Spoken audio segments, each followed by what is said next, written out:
The people of cave, Ashabul Kahf. The story is mentioned in Surah Kahf. It is the chapter 18 of the Quran, and this story basically proves that the majority is not always right. If you look at the story, there were few youths who are escaping the whole Roman Empire. They are escaping the whole Roman Empire to worship Allah and do not associate partners with them. And these are none other than the Tabain, the next generation after Prophet Jesus, peace be upon him. So the corruption has already occurred. The Roman Empire has already committing shirk. But these few youth, along with their dog, fled them, and how Allah protected them. And not only that, when the people realized, oh, these were the seven sleepers, these were the people of the cave, they even want to build a masjid upon the grave of those people. Can you relate with that? We have the same concept of making uh, mazar over the graves of pious people. But the point here is not only the mazar or the shirk of mazar, but the point is that the whole of the Roman Empire, majority of them were against these people. That's the reason they fled. So this proves that majority is not always right. We see in our religious culture that they always say that majority of ulama said this, majority of ulama said that. Fine. But just because they are in majority, that doesn't mean they have to be right. There are many things which majority can go wrong also. The best example I can give you of the Christians. Christians, majority of them believe that Jesus is God. Jews, majority of them believe that Prophet Jesus and Prophet Muhammad, peace be upon him, are not the messenger of God. Hindus, majority of them worship idols. There are monotheists also amongst Hindus, but majority of them worship idols. Even the Muslims, I am sorry to say, but if you see Barelvi, majority of them used to do shirk by asking other than Allah. Majority of them.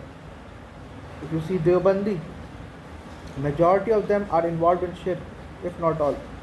If you see Ahle Hadith, majority of them today's Ahle Hadith are Nasbi and Yazidi. And all of these groups always prefer Hadith over the Quran. Majority of them.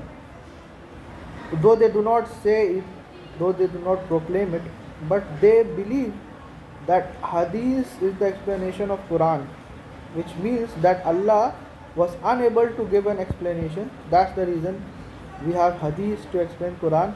And not only that, they went another step forward and they say that we will interpret the Quran and Hadith based upon the Salaf. That means that the Salaf has a greater authority over Hadith and Hadith has a greater authority over Quran, which also means that Salaf are higher authority than the Quran and Sunnah. Because if you say that we will interpret Quran and Hadith on the basis of Salaf, that means Allah and His Rasul cannot explain something and Salaf has explained it and you have understood it very well. So this is the crisis we are facing, and this is the reason, this is one of the main reasons why Muslim Ummah is so backward today throughout the globe, except the few countries like Dubai, Saudi Arabia, Qatar, because they have accepted that we need to change. Change does not mean changing the religion. We need to change the religious interpretation which has been stagnant. Because most of the ulama, they believe in taqleed, therefore they do not use their own mind and therefore they just follow their previous scholar. So they are just the copy of the previous scholar in today's generation. So Many countries like Saudi and Dubai, Qatar have realized that this kind of interpretation is not going to work in today's time. So they are changing their religious interpretation and they are flourishing.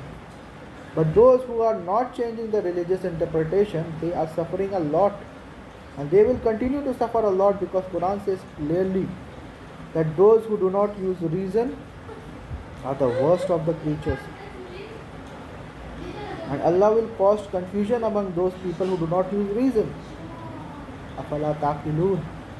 But majority of people say no, you cannot use reason uh, in Deen. Umar Siddiq said what? That if someone collects Quran and Hadith on the basis of his intellect, he has committed kufr. Kufr according to whom? Quran is saying afala taqilun. So, so why are you saying something which is just exactly opposite of the Quran?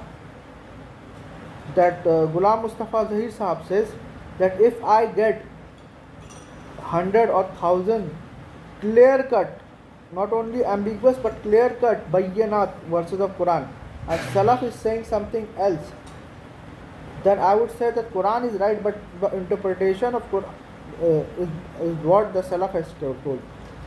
So, what about Allah? He hasn't explained yet.